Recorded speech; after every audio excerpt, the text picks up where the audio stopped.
Hey everybody, this is Andre here with the Kevin Breeze channel, and in this video, we're going to be doing a review of the LG Fortune 3.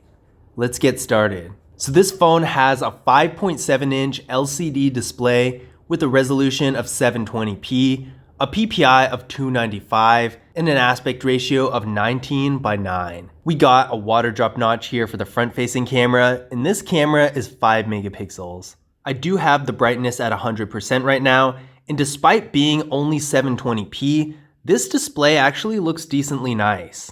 The bezels are decently thin, aside from the bottom bezel down here, and the phone has a sleek, more modern design. The only thing I don't like about the design, as far as the front of the phone is concerned, is the water drop notch. Water drop notches make pretty much any phone they're on look a little bit older, cheaper, and outdated. And if this camera were a hole punch camera instead, it would look a lot better. The back is made of a hard matte plastic material that feels really solid and durable.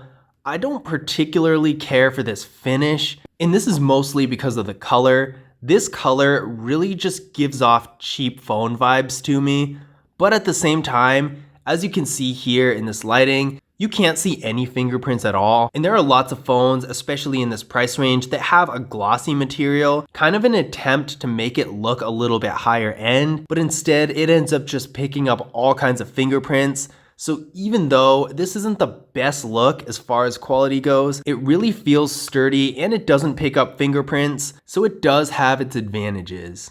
Now for storage, this phone has 16 gigabytes of internal storage with microSD card expansion going up to 32 gigabytes.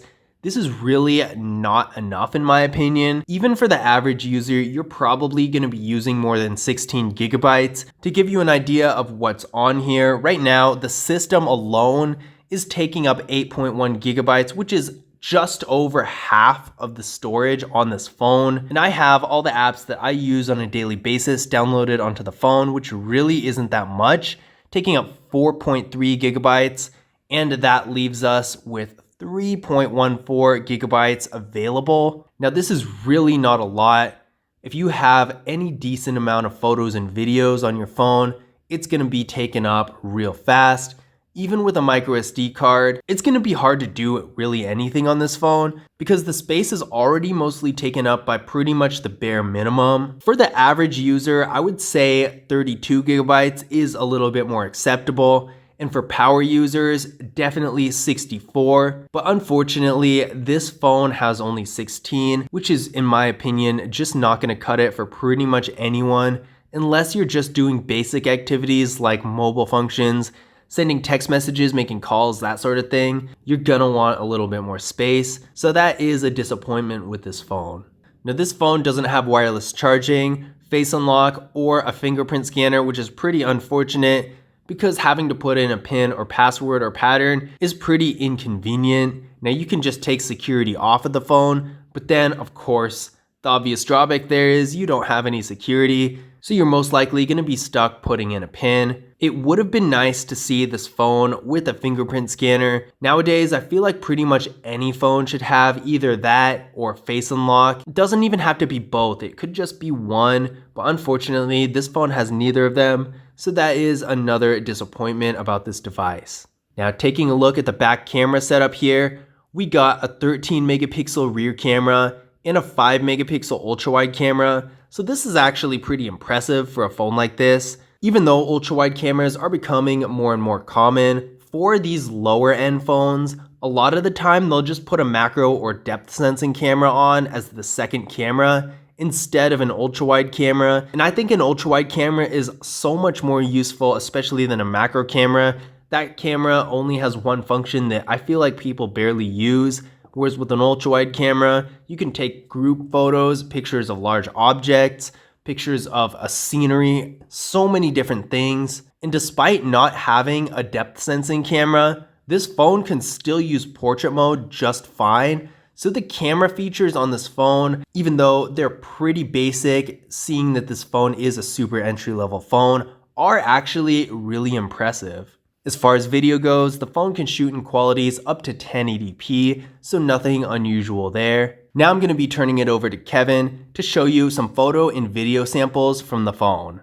In general, I would say that the camera quality from the LG Fortune 3 pretty much does leave quite a bit to be desired. It is nice though that we are getting an ultra-wide camera because I do appreciate that we're at least getting the feature, and the phone does take pretty decent selfies. But beyond that, I wouldn't expect too much from the cameras from this phone, and they pretty much just take care of the bare minimum. But I'm really curious to know what you think of the camera quality from the LG Fortune 3. Definitely let me know what you think in the comments section below. What's going on, everyone? This is Kevin here, coming at you with a 1080p front-facing test video from the LG Fortune 3. Let me know what you think of both the video quality and also the audio quality from this video.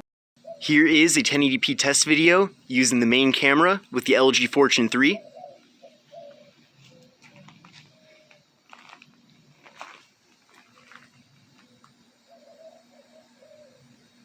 We do have autofocus in video mode. It's a little slow in that situation.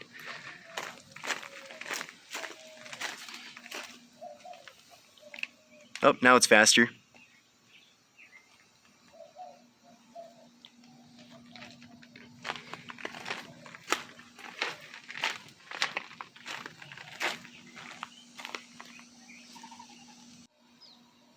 And here is a 1080p ultra wide angle video from the LG Fortune 3.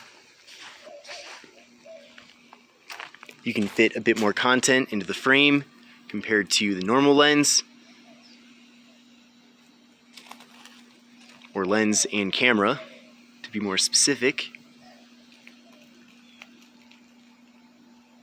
Internally, the LG Fortune 3 is getting 2 GB of RAM with the MediaTek Helio P22 processor. We ran a Geekbench 5 benchmark test on this phone, and it came back with a single core score of 139 and a multi-core score of 480. Definitely not the most powerful processor out there. If you're expecting to do anything beyond basic activities like talking, texting, light web browsing, maybe a little bit of social media depending on the app, then you're probably going to be disappointed. Because if you're trying to do anything like gaming, photo and video editing, or running more demanding apps that are harder on the processor, this phone is probably not going to be able to handle any of that stuff. It's really more designed for your basic tasks and most likely isn't going to hold up to more intense use. For the battery, this phone has a 3000 mAh battery, so really not that big. This is something to take into consideration if you don't always have the opportunity to have your phone plugged in, but also have to use it a lot throughout the day. This phone might not be the best choice for that, or if you prefer to get one phone and keep it for a long time. This phone, although it's going to last for a decent amount of time, might not last as long as other phones with bigger batteries because all batteries degrade over time, so they will wear out eventually. But with this phone having a much smaller battery than say one of the Motorola phones with a 5000 mAh battery is going to wear out a lot faster than it would if it had a larger battery. Now, this is not the worst battery out there. The iPhone 12's battery is actually worse than this. With a 2815 mAh battery, you can definitely do worse, but at the same time, if battery life is a really important factor to you, then this phone is most likely going to be a little disappointing. Now, in conclusion, is the LG Fortune 3 worth buying in 2021? Well, on one hand, it doesn't have very many impressive features. It has real small storage, a pretty weak processor, a battery that's on the smaller side, and not a whole lot of nice features. But at the same time, the design is pretty nice looking, and the phone is real solid, feels super durable. It has some decently impressive camera features like the ultra-wide camera and portrait mode, and overall for what you're getting, it is pretty inexpensive. So at the end of the day, if you're looking for a device to do basic activities, like sending text messages, making calls, some light web browsing and social media use, and taking a few pictures here and there, then this phone is going to be perfectly fine, and in my opinion, definitely worth it. But if you're looking for a more high performance device that's capable of more complex things like photo and video editing, using social media more heavily, shooting lots of videos and downloading apps that take up a lot of space, maybe playing games and stuff like that, then this phone is probably not going to be a good choice for those activities. But I hope you guys enjoyed the video. If you did, be sure to leave a thumbs up and subscribe, and I'll see you in the next one.